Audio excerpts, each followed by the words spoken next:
Agra police को Agra university से सूचना मिलती है कि वहाँ पे कुछ ऐसे कार्य हो रहे हैं जो कि नियम के विरुद्ध हैं। जो कॉपियाँ ले जाई जाती थी जिस ऑटो में, वो अपने ट्रैक से हट के चल रहा है। वहाँ से ये कहानी 27 अगस्त 2022 को शुरू होती है। आगरा पुलिस उस दिन पहला मुकदमा पंजीकृत करती है और फिर इस पूरे कॉपियों के फेरबदल फर्जीवाड़े के मामले की जांच शुरू करती है। जब ये मामला थोड़ा बड़ा प्रतीत होता है तो एसएसपी सर के द्वारा एक एसआईटी टीम का गठन किया जाता है, जिसमें मैं, एएसपी हरिपर्वत और एसएचओ हरिपर्वत, थाना प्रभारी रकाबगंज, उप निरीक्षक नीलम, उप निरीक्षक राजकुमार और उप निरीक्षक योगेश, ये लोग इस पूरे टीम में हैं। और तब से ये टीम पूरी मनोयोग से कार्य कर रही है और हम लोग कड़ी से कड़ी जोड़कर कार्रवाई कर रहे हैं। पहले भी इस मुकदमे में 4 लोगों की गिरफ्तारी हो चुकी है। इसमें देवेंद्र जो ऑटो ड्राइवर था, डॉक्टर अतुल जिसके मोबाइल से, देवेंद्र के मोबाइल से सूचना मिली थी कि उन्होंने अपना किसी का कॉपी बदलवाने के लिए उनको ट्रांजैक्शन किया और साथ में उनको मैसेज भी भेजा है, और दुर्गेश और पुनित 2 लोग जिनके पास से कॉपियाँ बरामद हुई और उनके द्वारा इस घटना में शामिल होने का बात भी कबूला गया, तो गिरफ़्तार करके जेल भेजा जा चुका है। पुलिस ने उसके बाद जो सूचना प्राप्त हुई मुखबिरों से और जो पूछताछ में तथ्य सामने आए, उसके आधार पर जो एजेंसी है वहाँ पे कॉपियों की जांच शुरू की और कॉपियों की जांच करने के बाद हमने 2 और मुकदमे लिखवाए थे। एक BA-MS में जो कॉपी बदले गए थे उनके लिए एक अलग से मुकदमा लिखा गया था, और जो MBBS में कॉपी बदले गए थे उसके लिए एक अलग से मुकदमा लिखा गया था। उसी में ये टीम आगे जांच करते करते राहुल परासर तक पहुंचती है। राहुल परासर माननीय न्यायालय में सरेंडर करते हैं।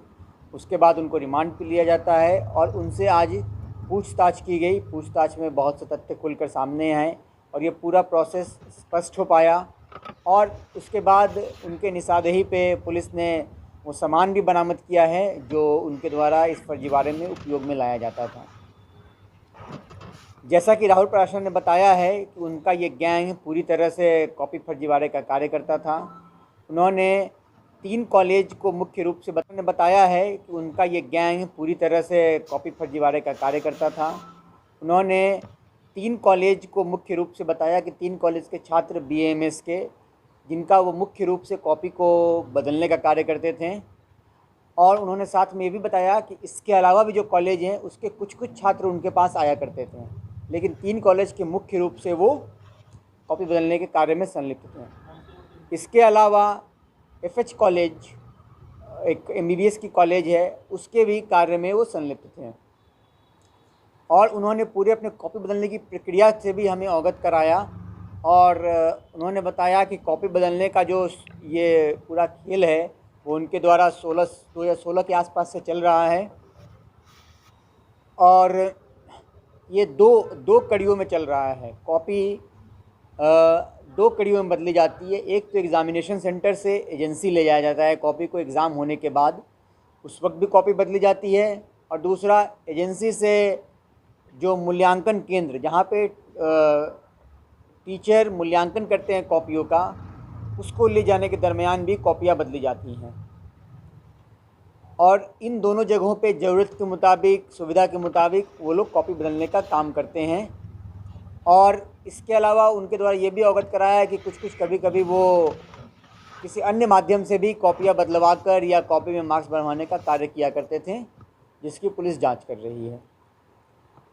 जो पहला माध्यम है उसमें जो ऑटो ड्राइवर है वो मेन की रोल है, और उसकी सहभागिता से ये पूरे गैंग के माध्यम से कॉपी बदलते हैं। और जो दूसरा माध्यम है, चूँकि एजेंसी से कॉपियाँ जा रही हैं, कॉपियाँ इनकोडेड हैं, तो वो कॉपियाँ कैसे बदल जाती हैं, ये एक सवाल खड़ा करता है, जिसकी पुलिस जांच कर रही है। राहुल ने अपने बयान में कुछ तथ्य बताए हैं, उन तथ्यों की पुष्टि हम लोग करेंगे। उसके बाद में उसके बारे में कुछ कहने के लिए स्पष्ट रूप से हम लोग एक स्थिति में होंगे। इसके बाद एक ये भी बात सामने आया है कि जो कॉपियाँ बदली जा रही थी उस कॉपियों को लिखने का एक बहुत बड़ा गैंग है जो चलता है। राहुल ने कुछ नाम हमें बताए हैं जो लोग कॉपियों को लिखने का काम करते थे। वो लोग खुद भी कभी विद्यार्थी रहे हैं और नहीं तो पढ़े लिखे लोग हैं जो कि कॉपियों को लिखने का काम करते थे। और चूँकि सब कॉपियाँ एक हैंडराइटिंग में ना हो, इसलिए ये लोग जो हैं ये लोग अपने अन्य सहयोगियों को, नीचे के सहयोगियों को भी कॉपियाँ दे दिया करते थे ताकि कॉपियाँ लिख कर समय से और एक हैंडराइटिंग में ना होकर वापस आ पाएँ।